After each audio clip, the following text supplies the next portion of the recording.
Йехова, Боже наш, моля те, спаси ни от неговите ръце, за да знаят всички царства на земята, че ти, Йехова, си единственият Бог.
Знаете ли, че Давид не е бил много по-голям от вас, когато се е изправил срещу Голиат?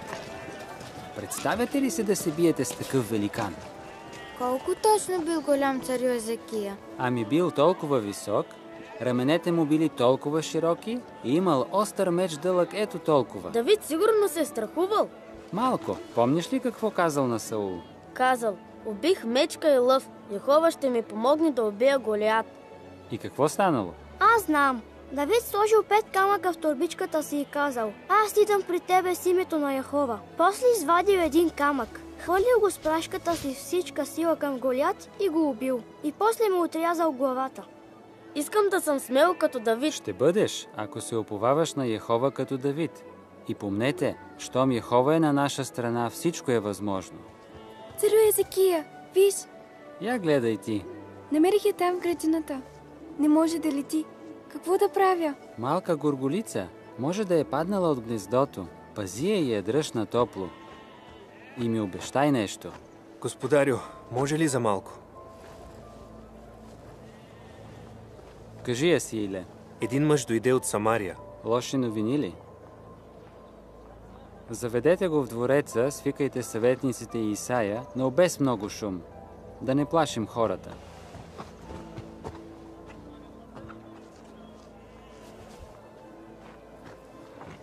Царю Езекия, какво трябваше да обещая? А, да, това е важно. Обещай ми да не държиш птичката в клетка. Щом се научи да лети, я пусни. Обещавам. Добре, трябва да тръгвам. Довиждане! Чао!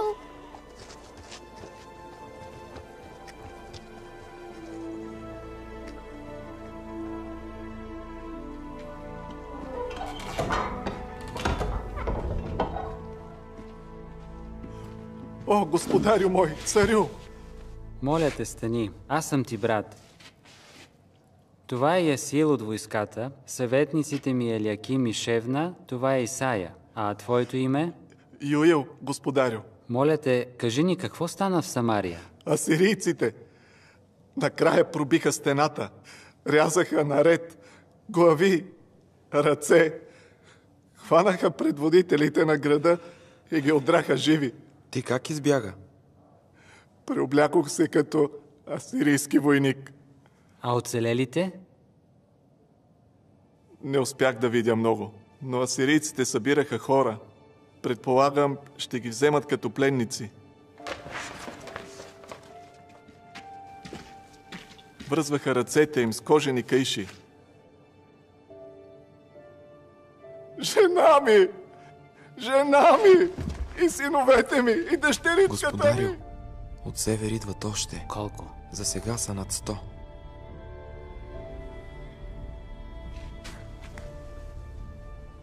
Много съжалявам, братко.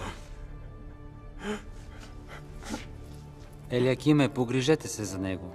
Нахранете го и нека си почине. Погрижете се и за другите. Да, господарю. Благодаря. Благодаря.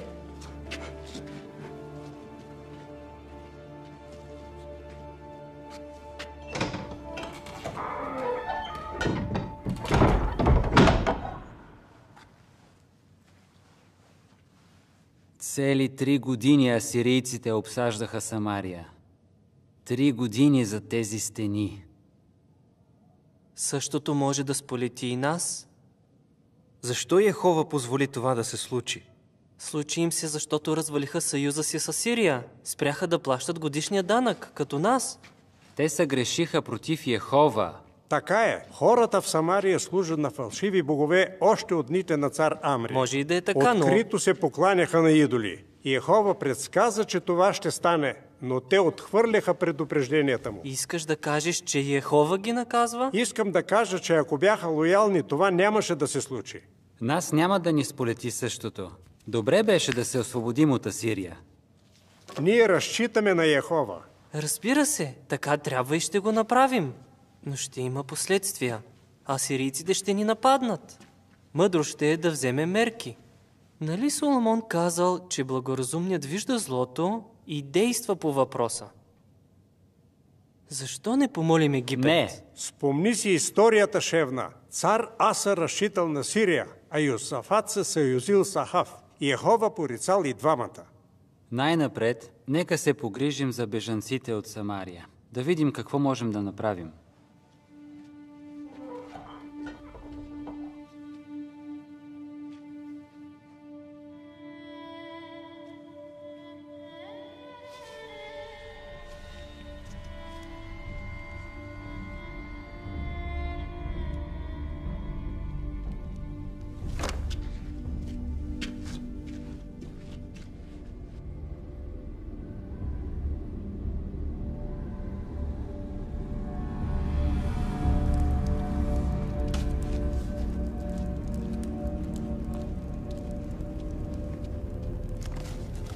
Велики царю, пристигна данъка от цара Сардин. 10 000 говеда, 5 000 овце, 2000 камили, 1000 коня, 300 товарни коли с желязо от техните добиви, 10 таланта. 300 коли с желязо? Искаме 500. Царят моли за вашата прошка и милост. Извинява се за закъснението. За какво са ми извинения? Трябва ми желязо. Иначе как да въоръжа войската си? А без войска не мога да се здобия с роби за нивите. Моли ме за търпение. Трябва да се моли за живота си. Убийте децата му и му кажете, че ще направя същото и с него, ако не ми изпрати останалите 200 коли до 60 дни. Както наредите. Какво е това? Защо няма данък от Юда? Да. Царят в Иерусалим отказва да плати. Отказва? Да, името му е Езекия. Той не е като баща си Ахаз, който ни беше лоялен. Превзе филистимските градове, с които бяхме в съюз, в това число Акарон. Верният ти поданик цар Пади сега е затворник в Иерусалим. Езекия, осмеляваш се да се бунтуваш. Не знаеш какво те чака.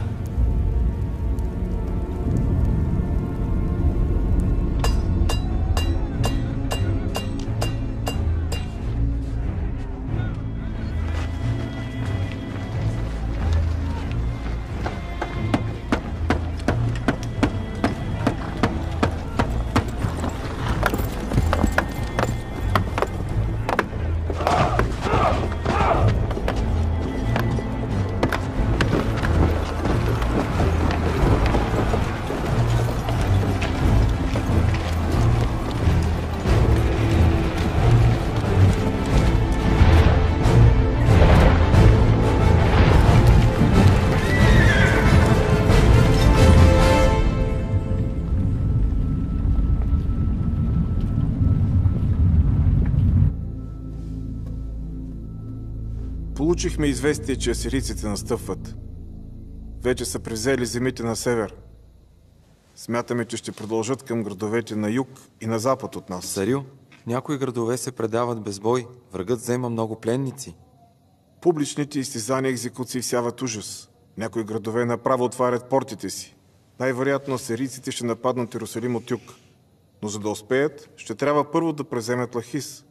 Иначе рискуват Лахис да им остане в тила. Може ли Египет да се бие с тях? Възможно е.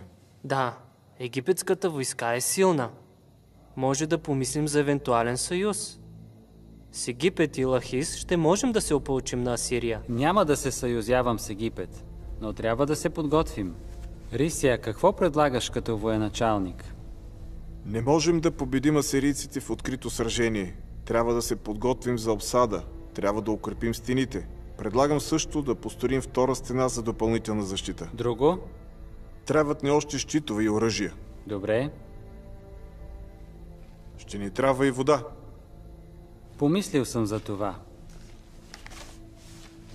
Около града има много вода. Нашите инженери казват, че може да се прокопае тунел, който да отклони водата към водоема Силоам вътре в града. Ако асирийците дойдат, защо да им даваме вода? Трябва да действаме бързо. Започнете веднага. Братя мои, не трябва да се боим от асирийския цар, нито от цялото множество с него. Защото онези, които са с нас, са повече от онези, които са с него. Той разчита на човешка сила, а с нас е Йехова, за да ни помага и да воюва за нас.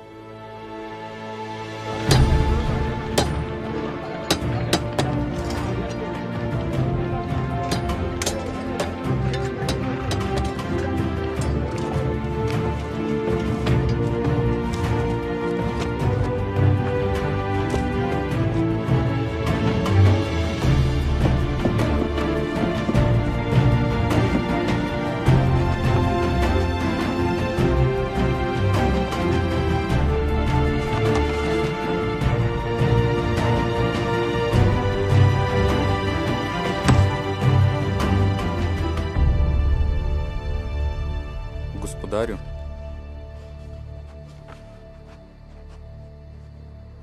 царят на Акарон иска да говори с тебе.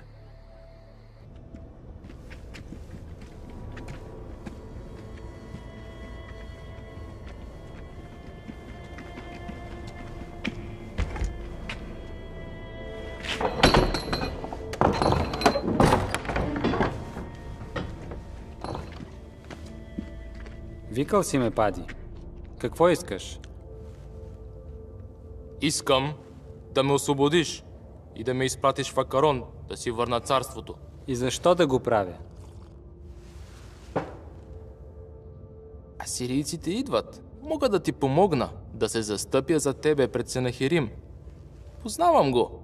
Може и да те пощади. Няма да целувам краката на онзи, който поробва и убива народа ми. Не съм като тебе, долен червей. Дори да съм червей, съм умен червей, Езекия. А ти си глупак. Нямаш представа какво причиняваш на народа си. Асирийците са бедствие, което помита всичко по пътя си. Ще разбият тези стени, ще измъчват силните ти мъже, ще изнасилят жените ти и ще убият децата ти. И какво мислиш ще направят с тебе, Езекия? Дори не можеш да си представиш. Ще видиш, Езекия. Бедствието идва! Ще видиш! Ще видиш!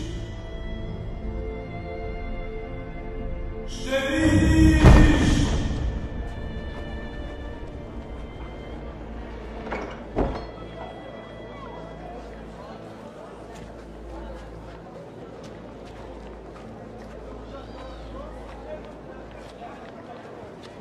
Ти! Какво направи? Погуби ни всичките! Асирийците идват! Децата ни ще умрат! Убият! Убият!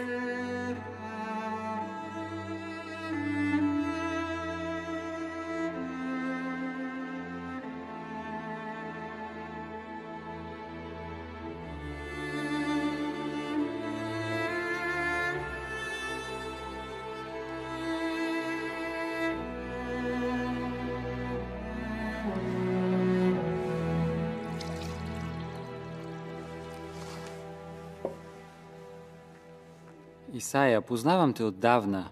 Винаги си ми помагал и си ме напътствал. Много съм притеснен. Настъпиха тежки времена. Седни, синко.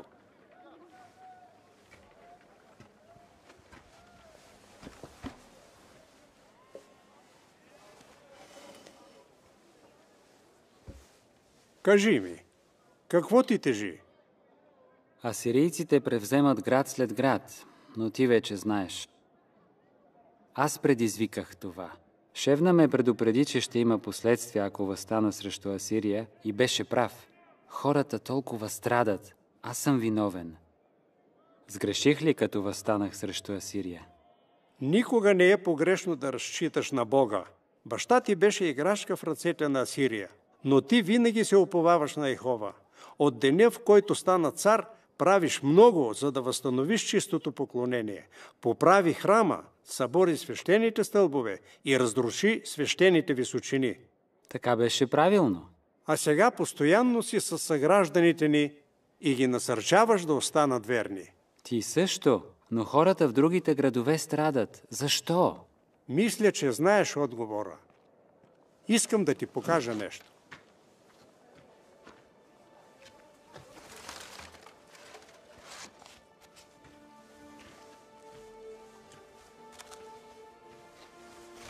Даде ми го като дете, когато се учеше да пишеш. Пазил си го толкова години? О, Йехова, Боже мой, на Тебе се уповавам. Псалм на Давид. Да, ти винаги си се уповавал на Йехова и Той те благослови. Чете от закона всеки ден. И знаеш, че Той предупреждава за последствията от неверността. А хората все още не са напълно верни. Ти въведе промени, но те ги прилагат половинчато.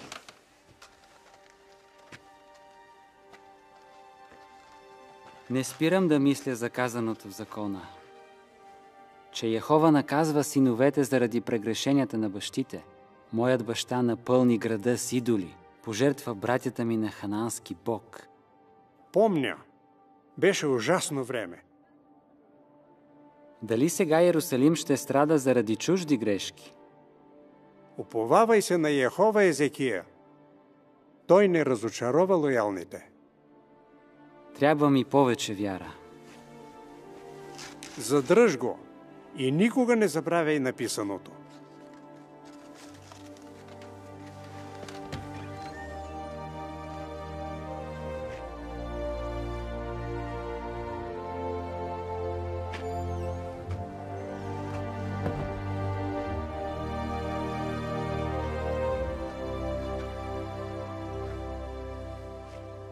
Верността ти може да послужи за пример, Езекия, не само на народа ни днес, но и на идните поколения.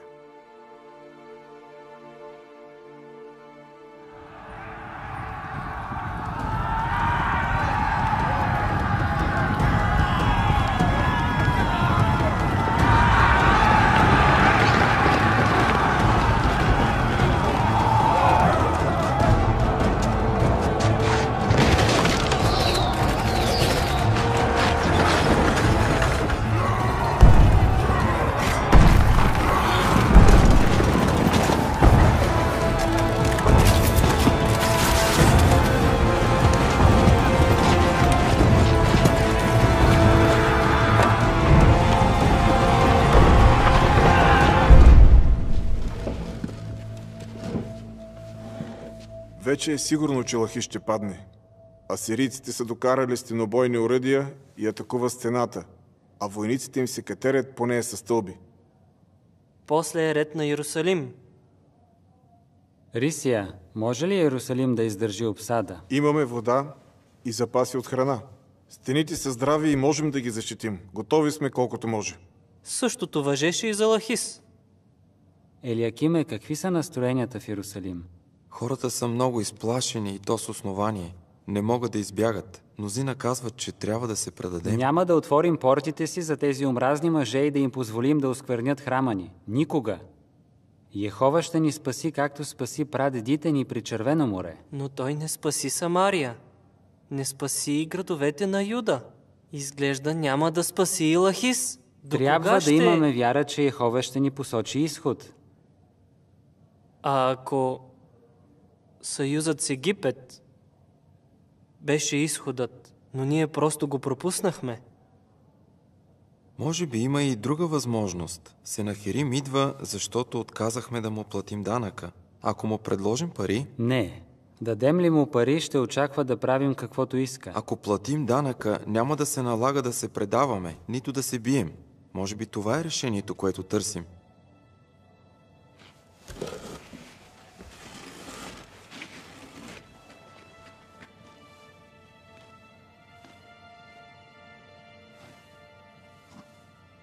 Добре. Ясиле, вземи мъже и отиди при асирийците в Лахис. Попитай ги какво искат, за да се оттеглят от нас. Но не им обещавай нищо.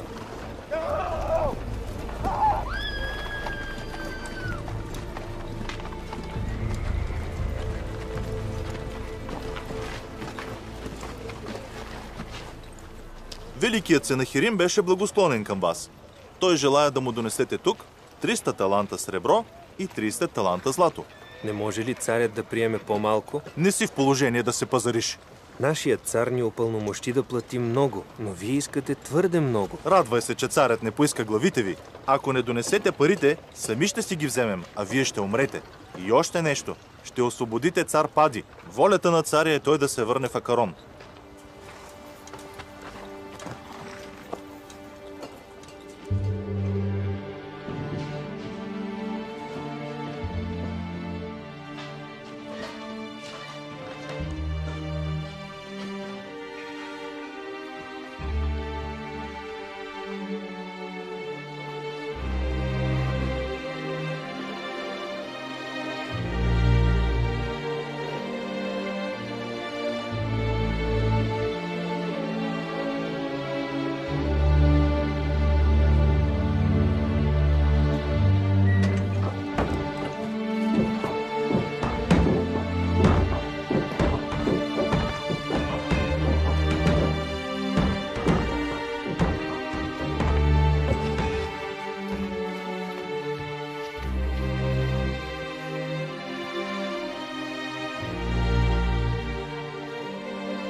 Асирийците казаха ли нещо, като ги занесохте?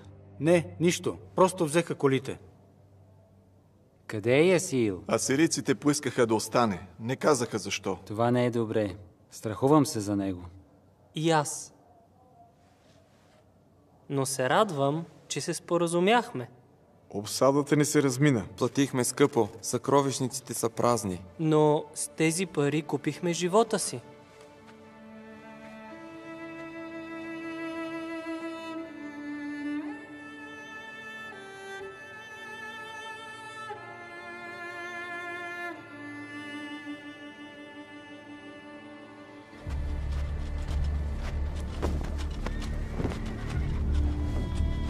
На колене пред царя!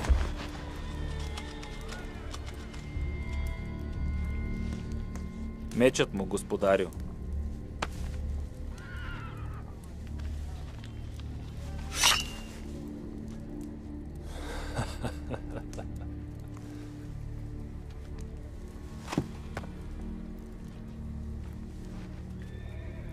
Значи, ти си пратеникът от Йерусалим. А това е мечът ти, направен е от бронз, не от желязо. В Ниневия децата си играят с такива мечове.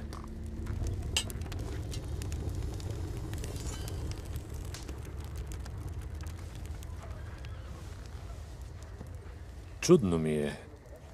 Този ваш цар, кой си мисли, че ще дойде да го спаси от мене? Какво ще кажеш, Рапсако? Надява се на Египет. Вярно ли е, пратенико? Не, не е. Не? Царят ни... Ние разчитаме на Йехова. Да, Йехова. Вярвате, че той ще ви спаси. Ако разчитате на него, тогава защо ми носите сребро и злато, за да се оттегля? Но дай да поговорим за Йехова. Не беше ли Йехова богът на Самария, която баща ми изравни с земята? Отговори ми! Да. И не беше ли Йехова богът на градовете на Юда, които сега покорих? Да. Не е ли Йехова богът на Лахис, чието стени ние скоро ще сринем до основи? Да. Не те чувам. Да. Йехова, вашият бог, е слаб! Ще коленичи пред моя бог Ашур, както ти коленичиш пред мене сега. Кажи ми, страхуваш ли се от мене? Не. Не ме е страх от смъртта. Храбрец! Мъжете в Лахис също не ги е страх от смъртта. Приветстват я. Даже се молят да умрат. Той ще те заведе да ги видиш. Да видиш колко сме изобретателни, когато наказваме онези, които ни ядосват. После ще те изпратя обратно в Йерусалим, за да разкажеш какво си видял. Когато съгражданите ти разберат какво правим с онези, които се бунтуват, ще отворят широко портите пред нас. Имахме уговорка. Да не съм муле, че да ме купите с пари!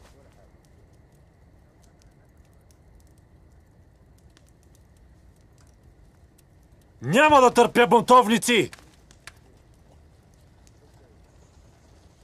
Махнете го от очите ми!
О Йехова, Боже мой, на Тебе се уповавам. Псалм на Давид. Давид сигурно се е страхувал. Малко. Помниш ли какво казал на Саул? Йехова ще ми помогне да убия Голиат. Давид сложил 5 камъка в торбичката си и казал: аз идам при тебе с името на Яхова.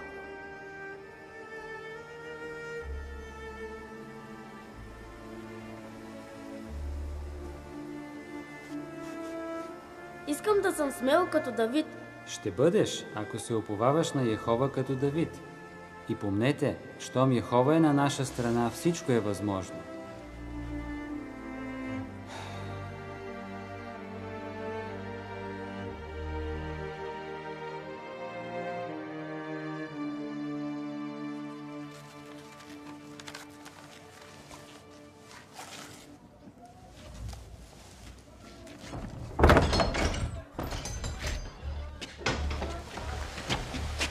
Ясииле, добре ли си? Изглеждаш зле. Добре съм, но асирийците се отметнаха. Идват. Царю, пред портите има огромна войска асирийци. Настоява да излезеш да говориш с тях. Погрижете се за Ясиил. Почини си, справи се добре. После ще говорим. Трябва да отида. Не, моля те, царю, не отивай. Не, ще те отведат. Прати мене.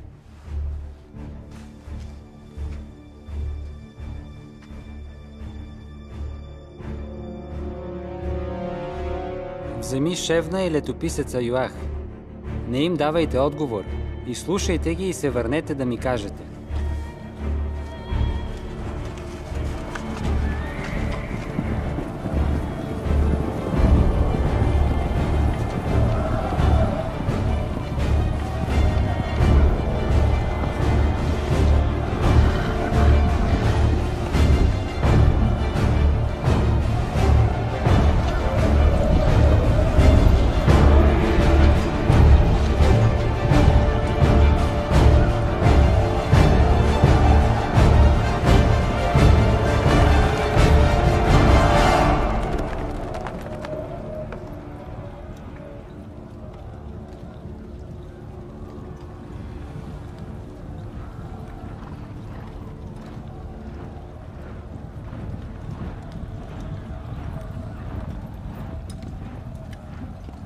Това казва великият цар, царят на Асирия. Каква е тази надежда, на която се уповаваш? Казваш, притежавам способност и сила да воювам, но това са само празни приказки. На кого се уповаваш, че си се разбунтувал срещу мене? Нима без одобрението на Йехова съм тръгнал да опустоша това място. Лично Йехова ми каза: тръгни против тази земя и я опустоши. Молим те, говори с служителите си на сирийски език, защото го разбираме. Не дей да говориш с нас на езика на юдеите пред хората, които са на стената. Нима господарят ми ме изпрати да кажа тези думи на вашия господар и на вас? Не ме ли изпрати при хората, които стоят на стената и които заедно с вас ще ядат изпражненията си и ще пият урината си?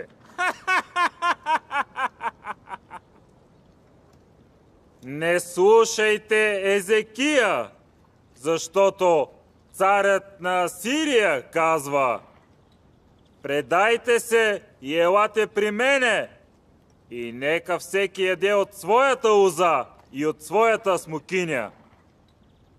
Дали боговете на другите народи избавиха земите си от ръката на асирийския цар? Кой от боговете на тези земи избави земята си от моята ръка? Та сега Йехова да избави Иерусалим от ръката ми? Ще предадем думите ти на нашия цар.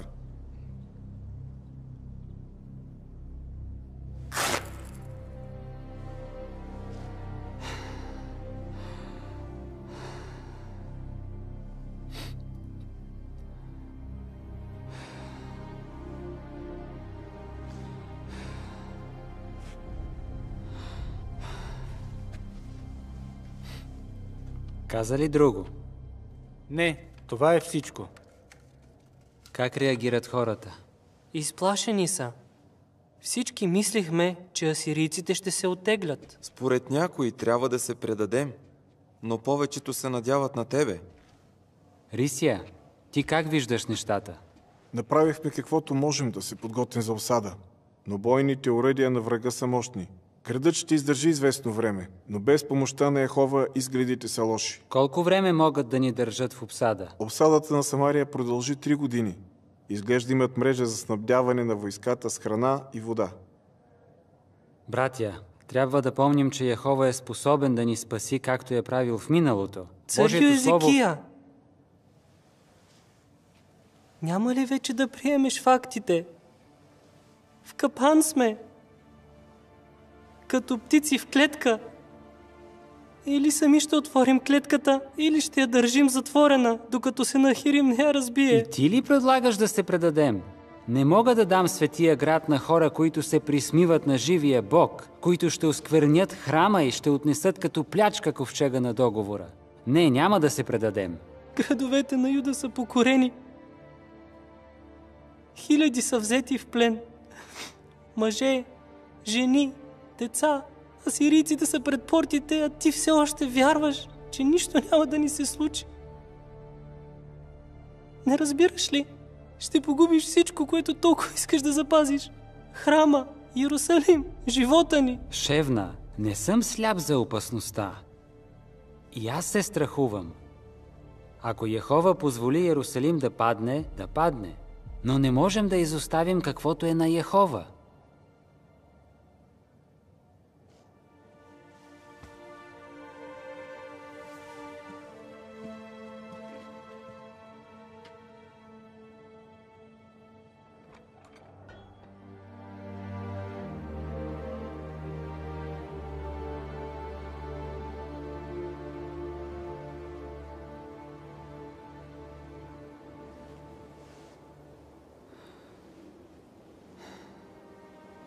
Боже Йехова, виж бедата ни. Виж как врагът ти се присмива. Надяваме се на Тебе да ни избавиш. Знаем, че си Всевишният. Защити святото си име.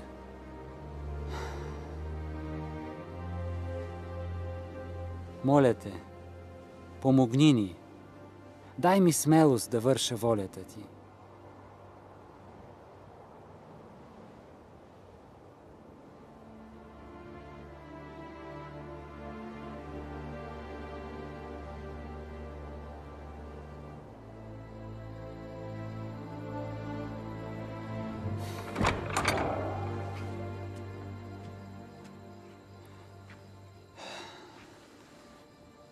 Идете при Исаия, вземете някои старейшини от свещениците, облечете вретище и го помолете да се допита до Йехова.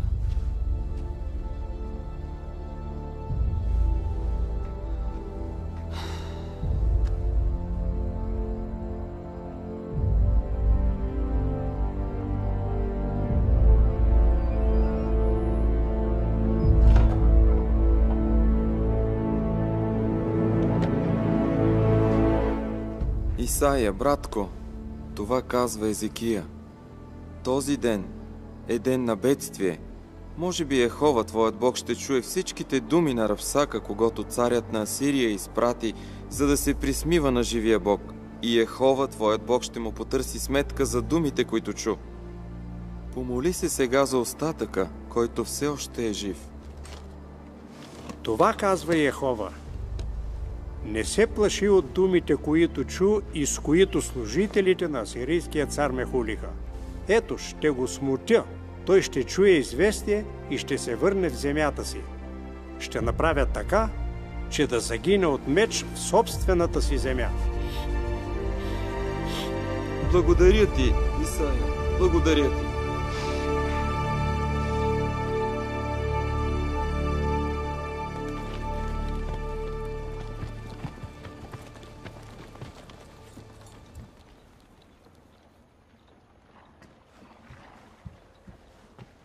Асирийци пред портата! Носим известие за Езекия от Сенахирим, цар на света.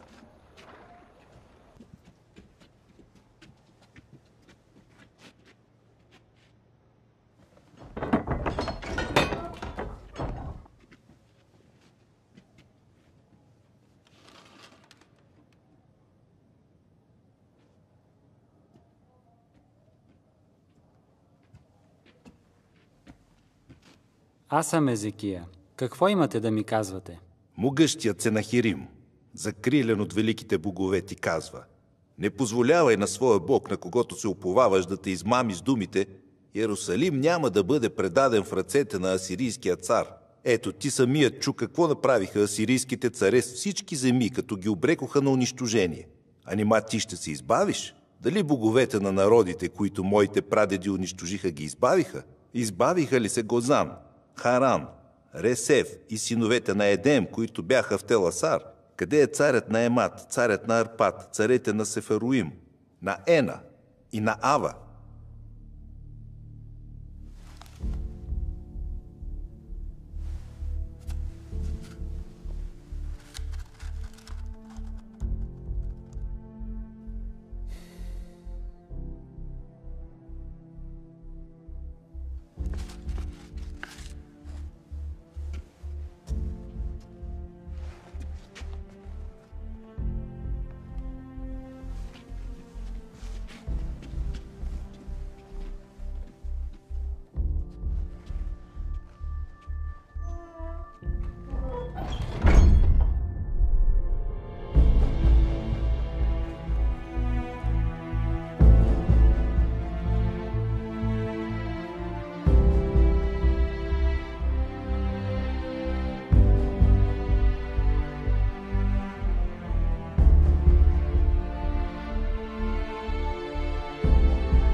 О Йехова, Боже на Израил, който седиш над херовимите, Ти си единственият истински Бог на всички царства на земята. Чуй думите на Сенахирим, които той изпрати, за да се присмива на живия Бог.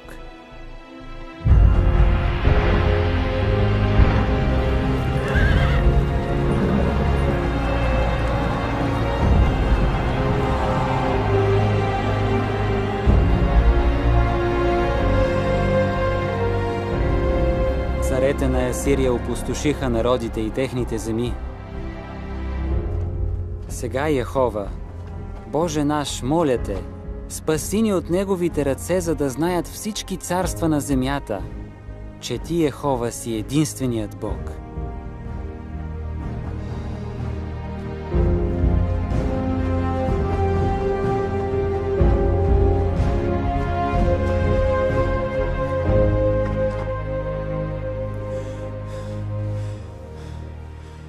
Исаия ли те праща? Да, господарю. Думите му са: ето какво казва Йехова за асирийския цар. Девицата, дъщерята на Сион те презира и ти се присмива. Дъщерята на Йерусалим клати глава зад тебе. На кого се присмиваш и кого хулиш? Светия Бог на Израил! Твоят гняв против мене и твоят рев стигнаха до ушите ми. Ще закача куката си за носа ти. Ще сложа юздите си в устата ти и ще те върна по пътя, по който си дошъл.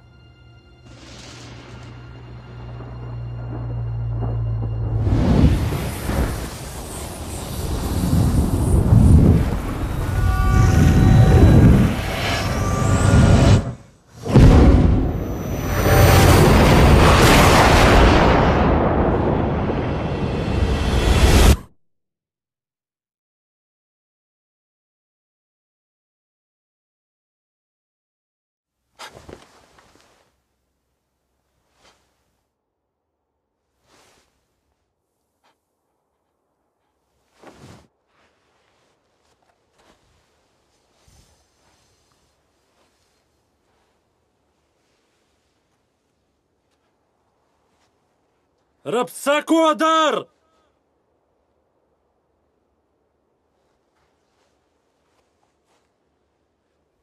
Адаре! Защо още спиш?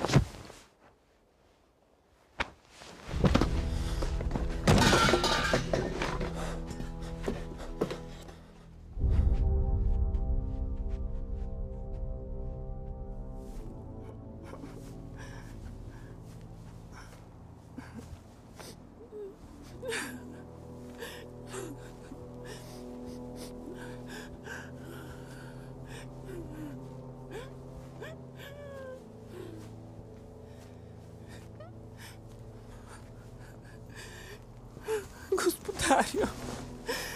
Господарю! Отидох при Тартана, както ми нареди, но той е мъртъв. Той е мъртъв! Мъртъв е! Без дръскотина! Няма дори дръскотина! Бях на поста си цяла нощ, господарю. Кълна се. Нищо не чух, нищо не видях. Какво ще правим? Царю, кой може да го е направил?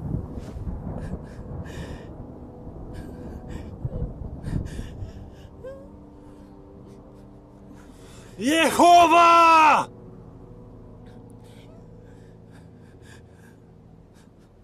Йехова!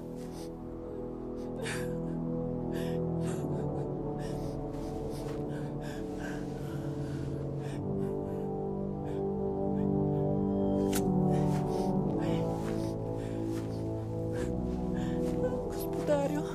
Господарю! Господарю!